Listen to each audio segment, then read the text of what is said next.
If you have your Bibles, please turn to Genesis chapter 37. That's where we're going to be here this morning. And before we get going, I just want to thank the men here and the ladies here who constantly take days, weeks, just their time in general to serve. I'd like to thank the elders here who take their time to lead and guide and be involved in the lives of the people that are here as well. And I just want to thank you in general as the congregation. Just the amount of unity and harmony that we have here, and the fact that you treat me and my wife so well, and that you treat each other so well. This is absolutely an amazing place to be, and a place that I'm proud, and I hope you're proud too, to call family.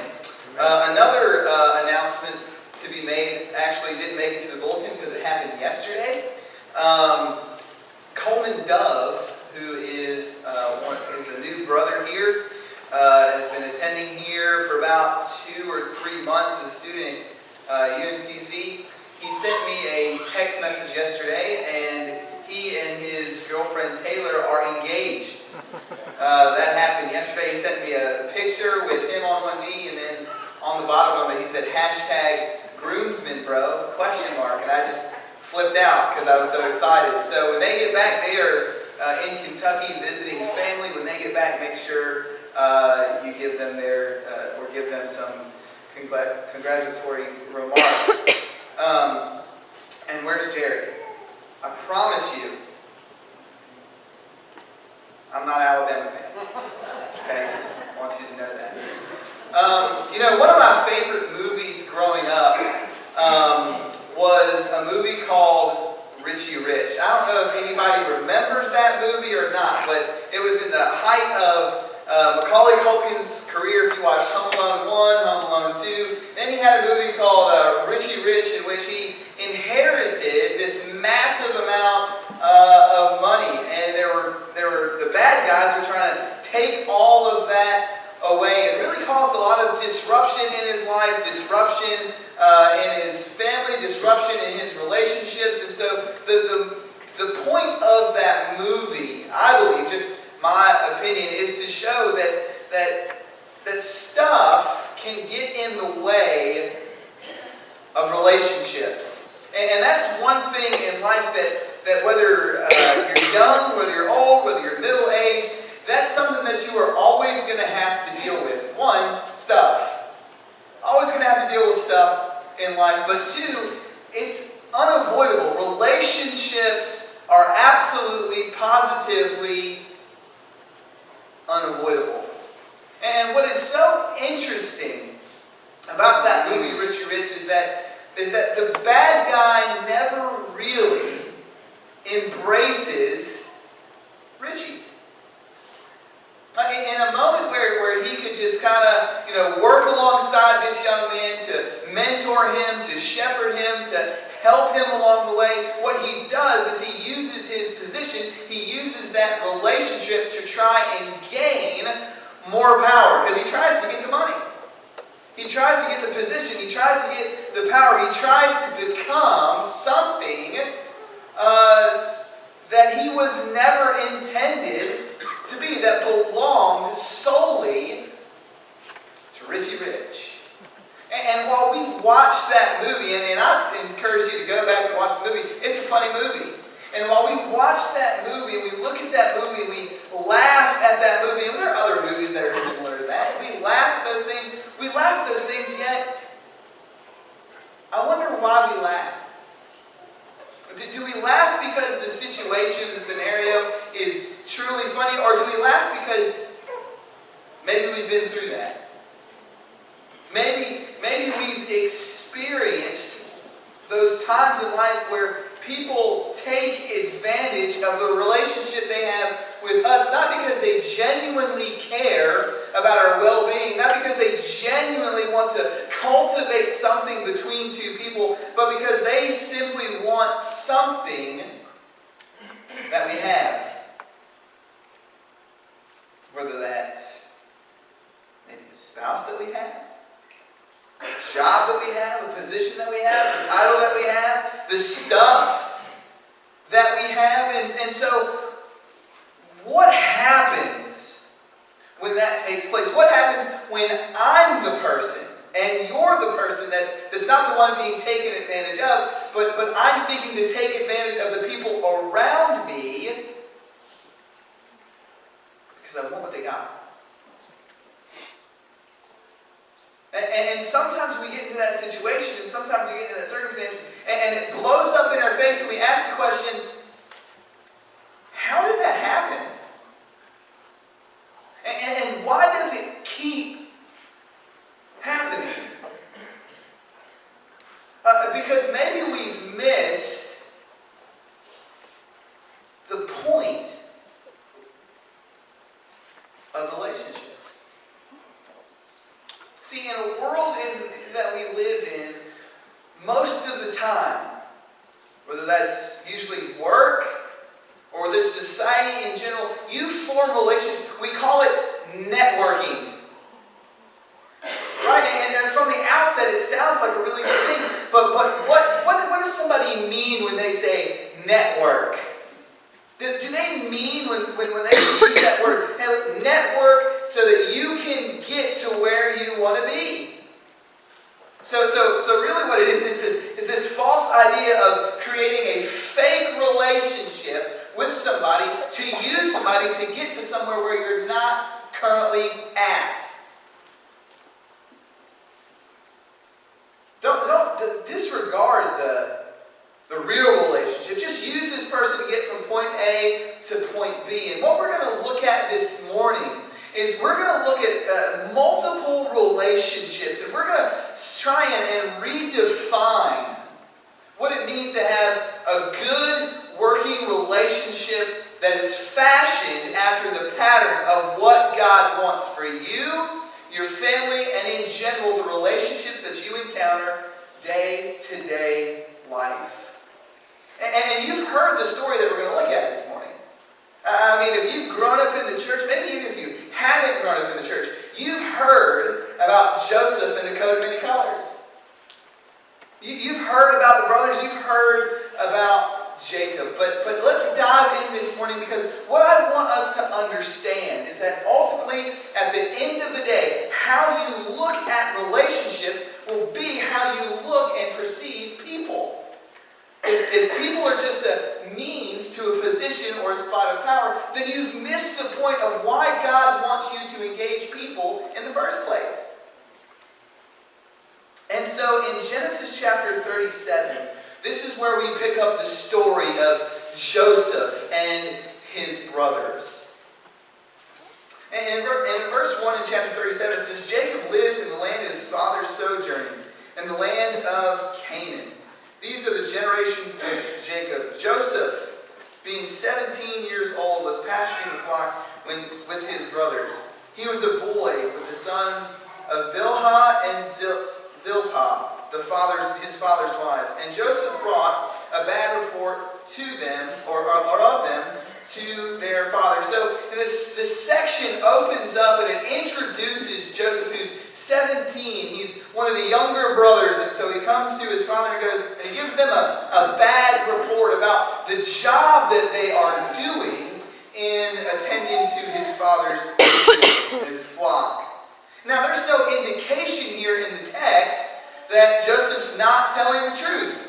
It seems that there's no text, there's no point in which they come back and they give a report and they say, hey, Joseph lied. So for all intents and purposes, it seems that Joseph is telling the truth. Now, here's something that's interesting. Israel, which is Jacob's name given by God. Now, Israel loved Joseph more than any other of his sons because he was the son of his old age. Now, what I want us to look at is the man known as Jacob. And what we see that permeates throughout the life of Jacob are a couple of things. Favoritism and deception.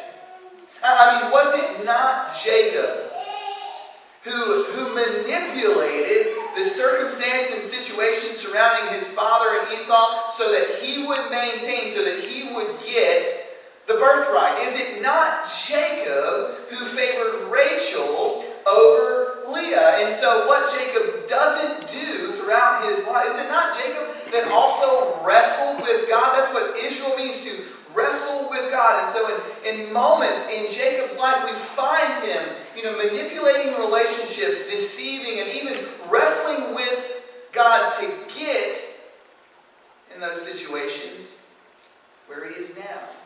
And it seems that Jacob doesn't learn from those deceptions, from those lies, from the outward expression of favoritism. And so he loves Joseph more than any of his other sons. Why? Because he had Joseph at an old age. I'd like to ask you a question. When it comes to your family,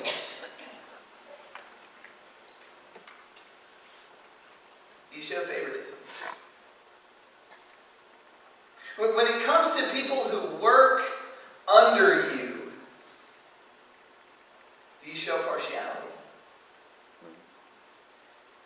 Because what takes place in the life of Joseph and between the relationship between Joseph and his brothers is a direct result of what Jacob does. There's no indication here that Jacob has learned his lesson. And so Jacob fashions a coat. He made him a robe of many colors. And so Jacob continues this unhealthy practice of favoritism. And how many families are ripped apart because one child feels less valuable than the other, or one person, or one cousin, or somebody feels less valuable. And so because of that relationship, that family is torn and is broken. And so Jacob might see this as a gift in his eyes, but to the other brothers, it's an insult. And notice what takes place. But when his brothers saw that their father loved him more than all his brothers, they hated him and could not speak peacefully to him. And maybe the fault here is also with the brothers, because maybe when Joseph gave that report, instead of going to their father and asking questions about, hey, this happened, this took place, we're sorry, and instead of trying to mend maybe that relationship, they held that against Joseph. And then when they saw the coat of many colors, that just hurt them even more. And what's so interesting about this whole situation, in this whole context, there's never a point in which Joseph, the brothers, and Jacob sit down and talk about the situation. Have you ever noticed that about this story? There's never a situation in this context, right here, where they sit down and they have a conversation about what's going on in the family. When strife happens in your family, when strife happens in your relationships, how quick are you to sit down and reconcile the situation? Because what we're going to see with the brothers is that they hold an unwavering grudge against Joseph. Why? What had Joseph done wrong? All Joseph did was give him a report and accepted a gift from his father and told him about a dream. That's all that Joseph had done. And so this is exactly what takes place from verse 5 through 11. Joseph gives them this dream about how he's going to rule over them. And in verse number 8 it says, his brother said to him, "Are you indeed to reign over us? Or are you indeed to rule over us?" So they hated him even more for his dreams and for his words. Once again, I don't see any ill will in Joseph. Joseph is a young guy and he's simply relaying a dream that he had. And so what takes place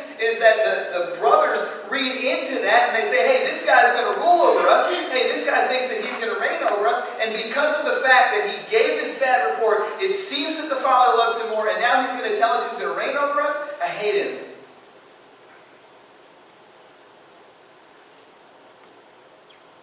I can't stand him.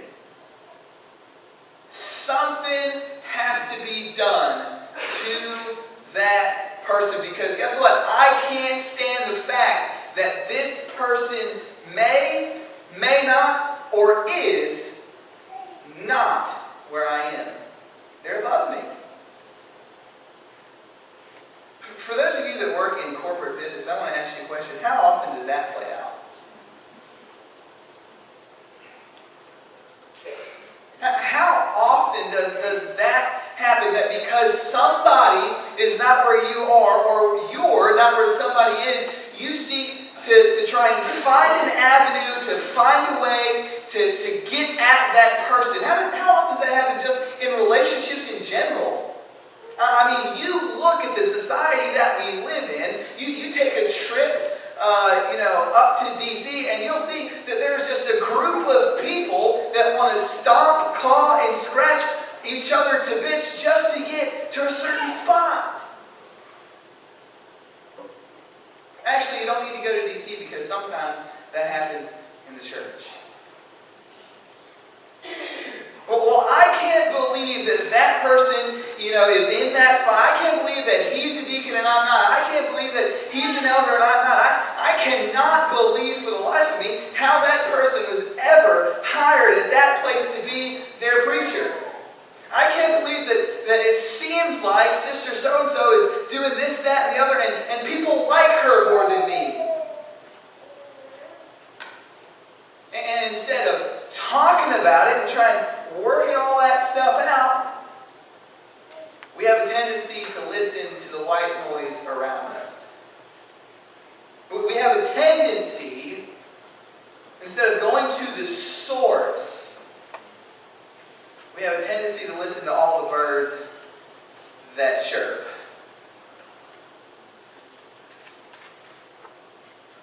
And so this is what takes place. There's a jealousy that takes place. There's some envy that takes place. And instead of working that out, whether that's at home, whether that's at church, whether that's in the workforce, instead of working that out, we allow it to fester. It takes hold and it takes root and it grows. And before long, we can't see it, but everybody else around us sees it.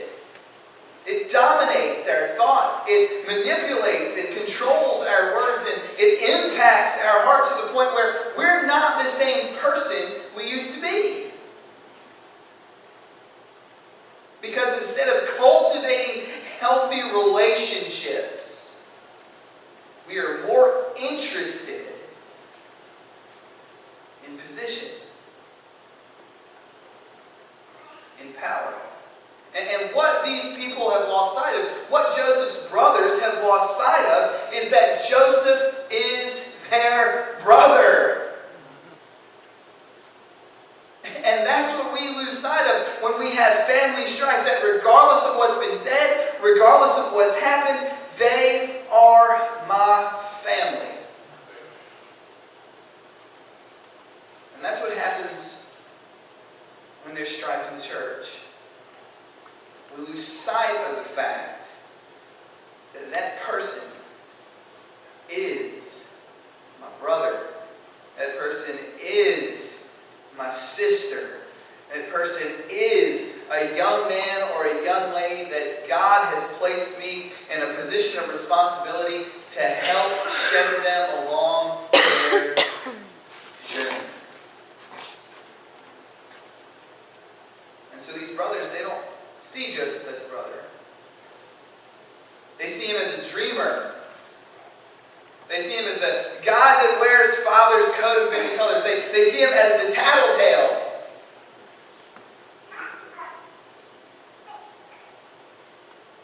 And so after he relays a second message, a second dream, in verse 11 it says, "And his brothers were jealous of him, but his father kept that in mind." And so when we don't look at relationships as a means of cultivating something healthy to promote God, to promote unity, to promote harmony. And when we look at relationships as a means to get to a position or to gain power, you know what takes place? Scheming takes place. And this is exactly what happens with Joseph's brothers. And now his brothers went to pasture their father's flock near Shechem.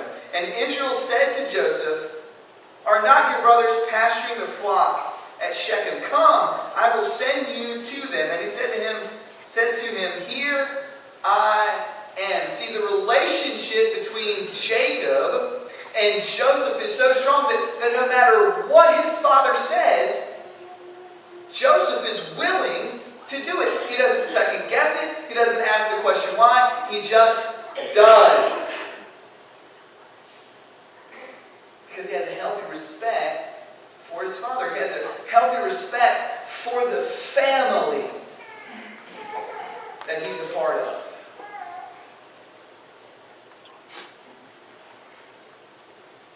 He says, "Go now, see if it's well with your brothers and with the flock, and bring me word."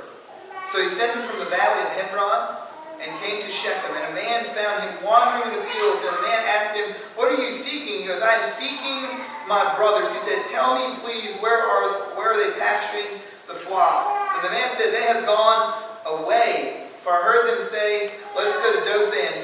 So Joseph went after his brothers and found them at Dothan. And see, this is the interesting thing about Joseph and his relationship. This is the difference between Joseph's relationship with his brothers and how his brothers see Joseph. See, Joseph is willing to go anywhere to find them. Are we?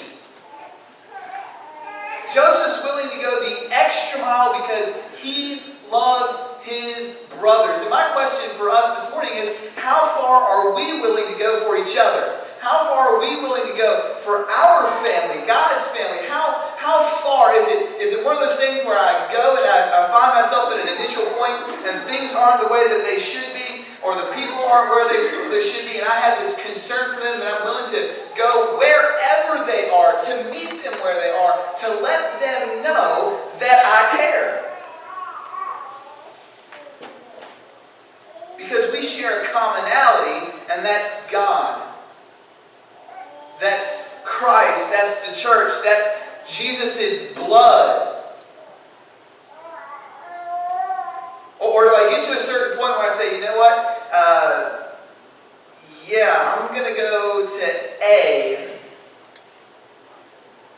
And if they're not there at A, then I'm done.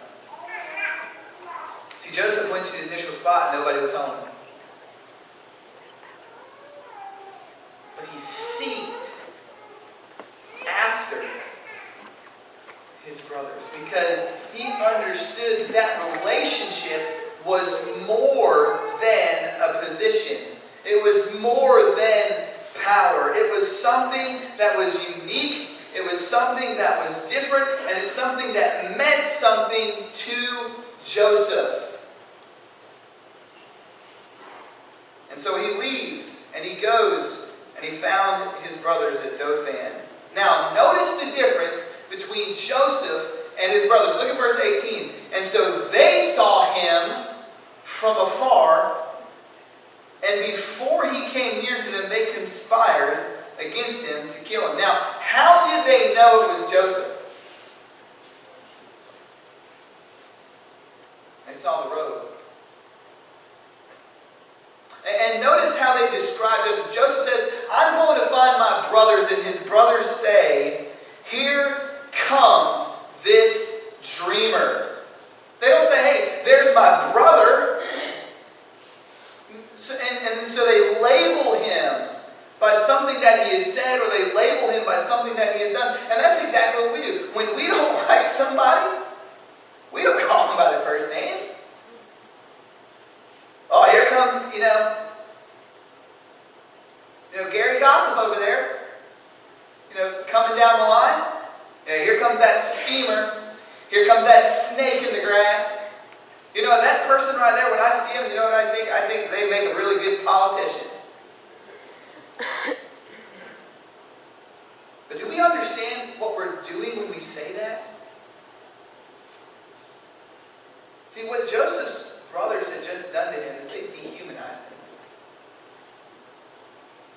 they categorized him by a label.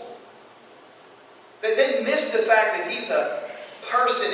And when our relationships break down and when we don't see people as humans and we dehumanize them, we lose sight of the value that they play in God's eyes. They have lost sight at who this is. They have lost sight that this isn't just the dreamer. This is their father's son. And we are so quick in the relationships that surround us that when things don't go our way, we seek to categorize people and dehumanize people. Why? Because it fits my fancy. Because it makes me feel better. Because if I'm able to bring them down a couple notches by the words that I use or by the way that I categorize them, guess what? It makes me feel more important, and it makes me feel like I've got a leg up on the other person. And by the way, it helps me rationalize and justify the harm that I inflict on them. And this is exactly what takes place here. Come. Now, let us kill him and throw him into one of the pits. Then we will say that a fierce animal has devoured him, and we will see what will become of his dreams. Oh yeah, Joseph, you want to go ahead and be a dreamer? Guess what? How about we take your life and we'll see how many dreams you have then. Oh, don't you wait. I'm going to get him. That's what we say. I'm going to get him. And we'll see, how Mr. Vice President acts then. We'll see what the goody two-shoe does now. Oh, they think that they're better than me? Well, guess what? Watch what happens when I destroy their character. Oh, really? Watch what happens when I tell their wife about something they did at work. Watch that. I'll get them. It's almost like, we become the witch from the Wizard of Oz, right? I'll get you, my pretty, and your little dog too.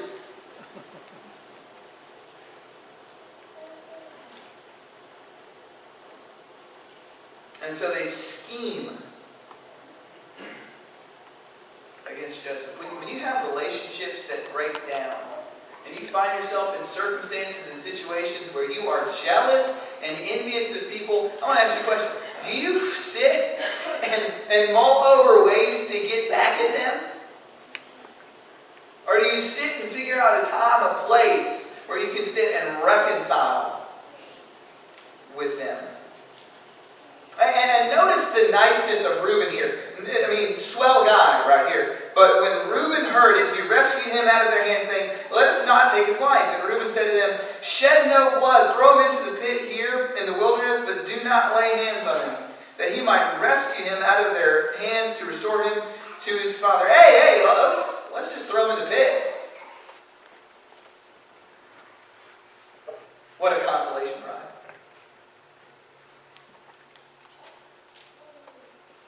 So when Joseph came to his brothers, they stripped him of his robe, the robe of many colors that he wore. And they took him and they threw him into the pit, and the pit was empty, and there was no water in it. See, we don't recognize it, but when we fail to see people as human, when we fail to see people as valuable in the sight of God, it doesn't matter what we do to them. We'll rationalize and justify reasons that we've done it. We will go to such a great length. And look at the society we live in. People will go to such a great length to rip people apart. And here's the thing. Just because you don't get your way in life, whether that's family life, whether that's church life, whether that's work, whether it's school, just because you don't get your way doesn't give us the right to rip people up. Isn't that what takes place in the Corinthian church in chapter 1? Paul opens up with talking to them about the division that's taking place based upon the person who baptized them. I'm of Cephas, I'm of Apollo, I'm of Christ, I'm of Peter. And Paul says, and I'm paraphrasing here, does that really matter? Is that essential to the spreading of the gospel? And And Paul even goes on to say, I'm glad I didn't baptize any of you, if this is how it's going to be.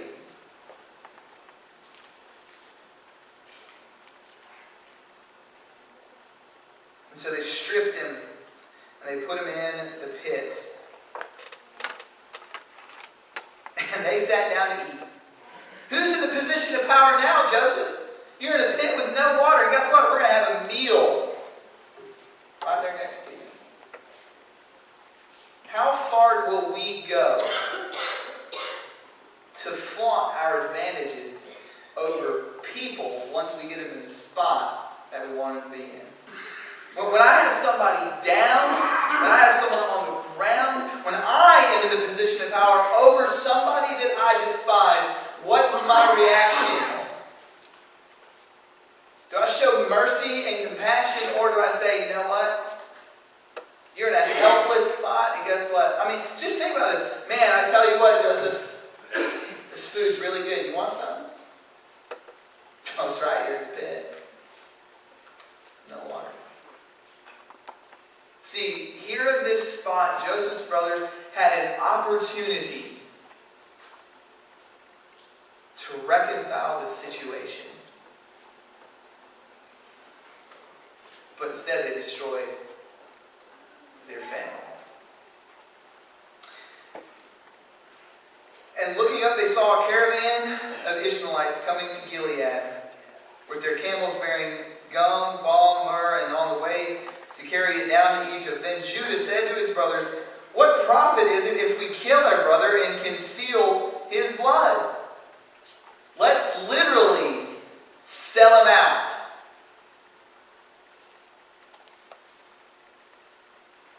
Let us sell him to the Ishmaelites, and let not our hand be upon him, for he is our brother, our own flesh. The point in which we finally get a little bit of guilt. And what happens when that guilt takes place? They say, hey, we've gone too far now. Now we have to figure a way to get out of this. And isn't that what we do? When we don't view people as human, and we don't cultivate relationships for the right reason, when it's just for position, when it's just for power, when it's just for getting what I want, when I finally catch myself and I finally come to realize that I've trapped myself, you know what I have to do? I've got to get out of the trap. You know, what good is it if we just take his life? You know, let's sell him to this Ishmaelite. That way, if anybody ever finds out, hey, guess what? It's not on us. You see the faulty logic there? Of course it's on you. You sold him. And what's the rationalization? Well, I might have sold him, but at least I didn't take his life. Sound familiar in 21st century culture? Well, I might have done A, but at least I didn't do B. As if that's justification for the mistreatment of people. And what's so interesting is in verse 30, or in verse 29. When Reuben returned to the pit and saw that Joseph was not in the pit, he tore his clothes and returned to his brothers and said, the boy is gone, and I, where shall I go? Then they took Joseph's robe and slaughtered a goat and dipped the robe in blood. And they sent the robe of many colors and brought it to their father and said, this we have found. Let the lies begin. Let the deception start. This we have found. Please identify whether it is your son's robe or not. They knew it was his robe. But notice what takes place in the life of Jacob. And this is something that I want us to see. That when we sow deception, we will also reap it ourselves. Because where do you think his sons learned how to be so deceptive? I mean, did they not see Rachel and Leah there? Do they not understand? Did they not hear the stories about Jacob and his brother Esau, in which he deceived Esau and it took them over 20 years to finally reconcile? They had learned from the master deceiver. They had learned from the master manipulator. And so go figure, when the time comes to figure out how to get around this situation, to negate what had taken place, certainly the children follow after their father.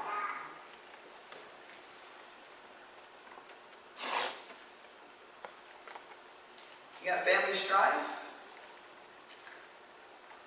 You got issues that have plagued your family year after year, decade after decade, maybe even century after century? It's probably because what you are reaping right now had been sown prior. Because people in that family have not respected the meaning of relationship.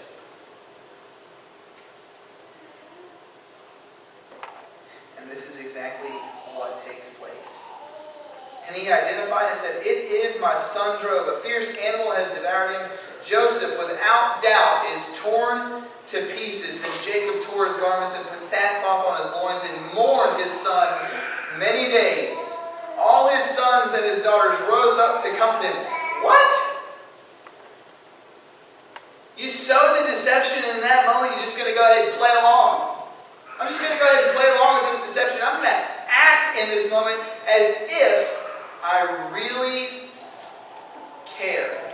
See, this is what takes place. When our relationships break down, we have to understand something. It's not just me that suffers the consequence. It's not just me that sows the deception. It's not just me that feels the guilt. It's not just me who has to pay the ultimate price. It is everybody around me. That when this situation or this circumstance blows up, guess what? My mother might catch the shrapnel. My father might catch the shrapnel. My son and my daughter might catch the shrapnel, and it might affect them for years to come. Amen. And we see this in the family, the breakdown of the family, even in our own country. That when people divorce and split, the shrapnel is not just the two people involved. It's the father and the mother of those two people. It's the sons and the daughters of those two people. It's also the church. And also people at work, people at school feel that. And Jacob feels the loss of his son. I ask you a question this morning. Again, when your relationships with people around you break down, or you hear about relationships breaking down with people around you, do you mourn for that? Do you hurt for that? Or we just pass it off and say, well, it's not me.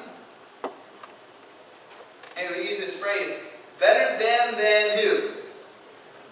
Me. Better them than me. And we see a family that is absolutely, positively devastated at this point. Because generation after generation has been taught to lie and deceive. And generation after generation has been taught the appeasement or the pleasure of power and position. And notice what he says, "No, I shall go down to Sheol to my son's mourning." Thus his father wept for him. Meanwhile, the Midianites had sold him into Egypt to Potiphar, an officer of Pharaoh, the captain of the guard.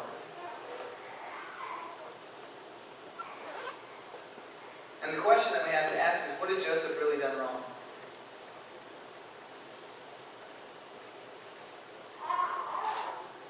Nothing. He told his family about a dream. He followed his father's instructions. But because the people around him were jealous, Because the people around him didn't want to reconcile. Because the people around him were more worried about position and power, Joseph paid the price for that. So I just want to close with this. I want you to go back this week and I want you to survey the relationships around you. Your relationships at work, your relationships at school, your relationships in your family, your relationships even in the church. And I want you to ask yourself this question. Am I cultivating these relationships for the right reason?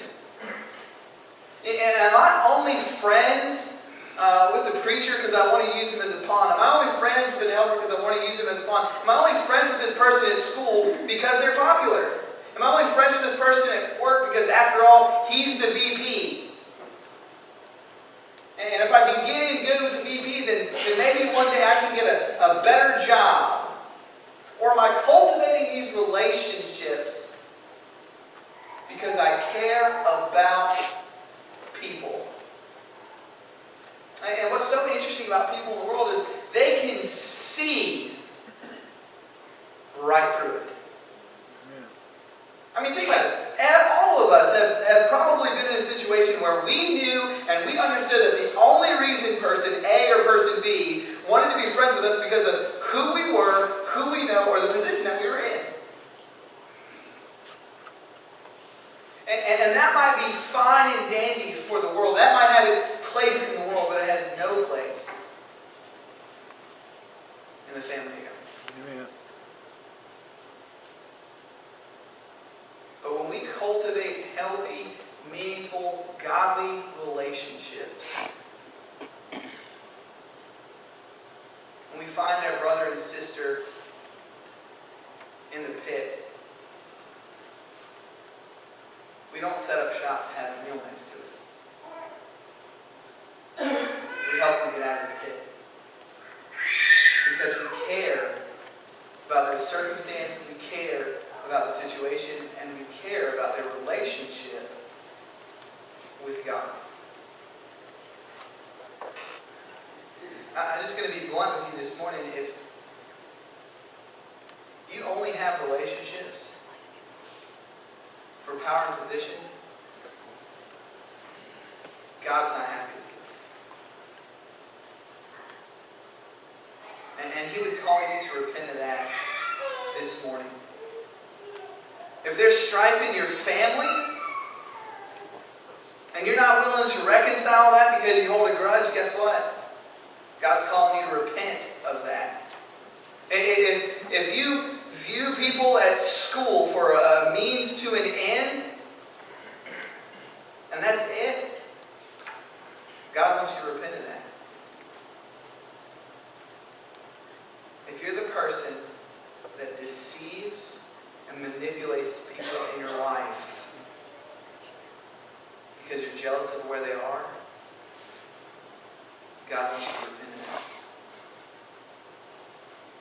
The world has to see something different.